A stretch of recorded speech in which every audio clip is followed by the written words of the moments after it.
जय हिंद, जय भारत सरकार। हमारी सभी सरकारों ने इन जेल से इन सब आदमियों को पैरोल पे छोड़ दिया या वैसे छोड़ दिया है। उनको इस मारे नहीं छोड़ा कि जाओ लूट खसोट करो और एक दूसरे के जाके गैंगस्टर वाली ड्राई करो, मारो, गोली मारो, किसी को कुछ मारो, इसलिए नहीं छोड़ा। उन्होंने इसलिए छोड़ा है कि अपने घर में रह के अपने घर वालों को देखो और तुम्हें इनको सुधरने का मौका दिया है कि अपने घर में बैठो, अपने काम काज करो, अपने सुधरने का मौका दिया है। ये थोड़ी कि कहीं भी जाके अगर तुम्हारे पे काम वाम नहीं है तो आप थाने में जाके बोलो कि हमारे को ये परेशानी है, सरकार को बोलो हमें ये परेशानी है। जब आपको छोड़ा है तो आपका ध्यान भी रखेंगे। ये नहीं कि 10-10, 12-12 पिस्टल ला करके कहीं भी लूट खसोट कर ली, कहीं भी। इसलिए नहीं छोड़ा गया आपको, समझे। जैसे कि चलो मेरी उम्र क्या है, मुझे मार के अब मेरी चैन छीन के ले गए, 10-10, 12-12 पिस्टल, ठीक है, वो तो शुक्र समझो कि सर में लगी थी, बच गया, पैर में मेरे अभी भी पेन है। कोई भी बदमाश ये कार्य करता है, लेकिन अब सब पता पड़ जाएगी। राजधानी में होकर के ऐसे काम कोई भी सरकार इसको सीरियस से नहीं लेती।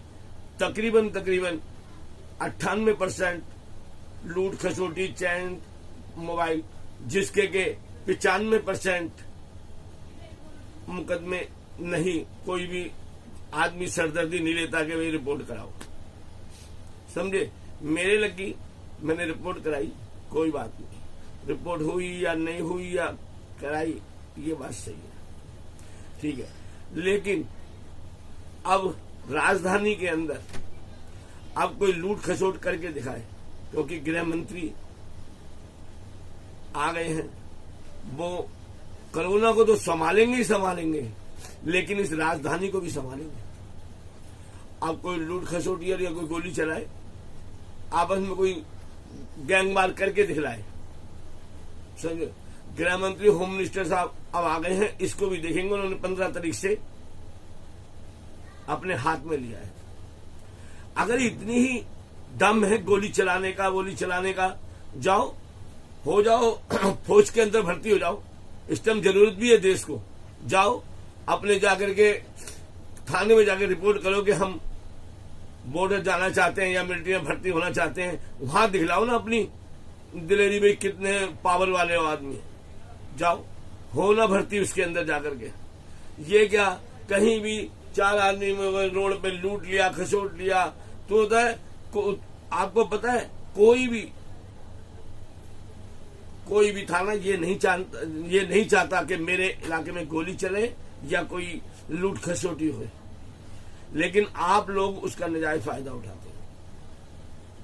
मेरी चैन छीन के ले गए, ठीक है, ले गए, लेकिन क्या इससे भले हो रहे हैं? या तुम्हारा इससे बहुत बड़ा नाम हो गया है कि तुम बहुत बड़े गैंगस्टर बन गए हो या डॉन बन गए हो? कहीं तो शर्म करो, समझे। मैं कोई जब तक हूं, मेरी एक आचार्य ने कहीं ने बोला है कि भाई जापान की तो उम्र 84 साल की है और इंडिया की जो है 65 साल की है। मेरी तो 65 साल उम्र है, इससे ज्यादा भी हो सकती है। क्या इस उम्र में तुम आओ और मेरे से छीना झपटी करो और मैं चुपचाप तुम्हारे को ये कह दूं कि ये ले जाओ या जेब से निकाल के दे दूं ले जाओ? लानत ऐसी मेरी जिंदगी में जो मैं डर के किसी को भी कुछ दे दूं। अरे हम तो खुद किराए के मकान में रहते हैं, हम तुम्हें क्या देंगे?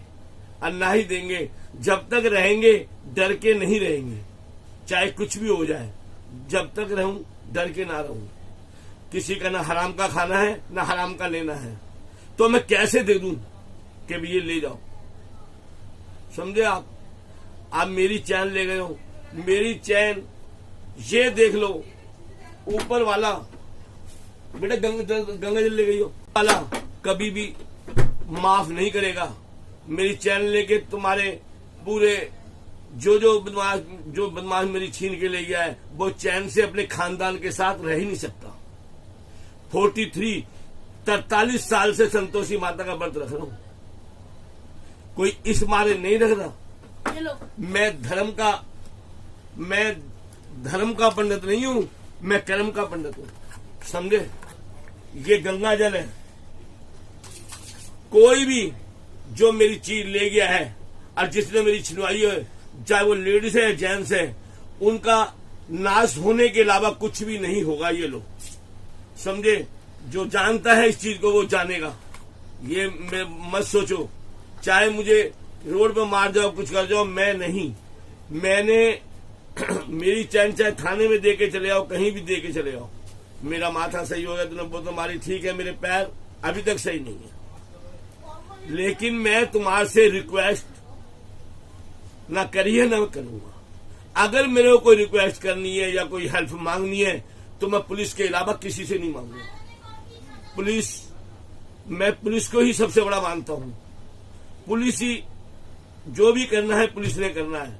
अब लूट खसोट या वारदात या कभी कुछ करके देख लेना, ये क्या 10-10, 12-12, 20-20 जने आगे पिस्टल लेके कहीं भी लूट खसोट कर लेते हो, कहीं भी किसी लेडीज की चैन छीन लेते हो, कहीं भी कुछ कर लेते हो। अब गृह मंत्री जी आ गए, 15 तारीख से उन्होंने बाहर संभाला। मैं उनसे इतनी उम्मीद करता हूं कि वो इस राजधानी को संभाल के ही रहेंगे। अगर हिम्मत है किसी बदमाश ने जाके दिखलाया ना यूपी के अंदर, वहां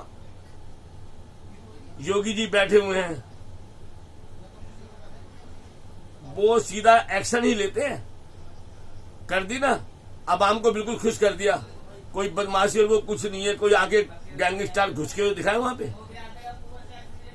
ऐसे राज्य चलाने वाले चीफ मिनिस्टर इस तरीके के होते हैं। राज्य सरकार जो चीफ मिनिस्टर होता है वो उस राज्य सरकार का माई बाप होता है, और हमारे सबसे बड़े माई बाप होते हैं मोदी सरकार, मोदी जी, जो आज अपने देश के लिए वो चीन से भी और पाकिस्तान से भी और उधर नेपाल से भी मसला हल करने की कोशिश कर रहे हैं। उन पे खुद पे इतना टाइम नहीं है। वो तो खुद इतनी कोशिश कर रहे हैं, वो हम देशवासियों के लिए कर रहे हैं। और तुम वो घुसपैठिए, और तुम घुसपैठियों में क्या फर्क है। तुम जाके अपने घर के अंदर ही घुसपैठ कर रहे हो। अगर यही वारदात किसी मोमडन से हो जाती तो कितना मोमडन इकट्ठे हो जाते, समझे। यही वारदात किसी सरदार जी से हो जाती तो कितने सरदार जी इकट्ठे हो जाते। लेकिन आप लोग समझदार हैं, आप जो बदमाश है समझदार हैं। आपने सिर्फ हिंदू को ही लूटना है, हिंदू से ही करना है, क्योंकि वो शरीफ आदमी है, लड़ तो झगड़ तो सकता नहीं, तुम्हारे आगे बोल नहीं सकता। तो तुम सोच समझ के ही लूटा खसोटी करते हो सिर्फ हिंदुओं से। हिंदुस्तान के अंदर तुम लोग कलंक के अलावा कुछ नहीं हो। कभी किसी मोमडन को लूटा आपने, आपकी धज्जियां उड़ा कर रख देंगे। किसी सरदार जी को जाके घेराव कर लेंगे, सरकार का भी घेराव कर देंगे, समझे। आप हम जैसे हिंदू को ही लूट सकते हो। जय हिंद।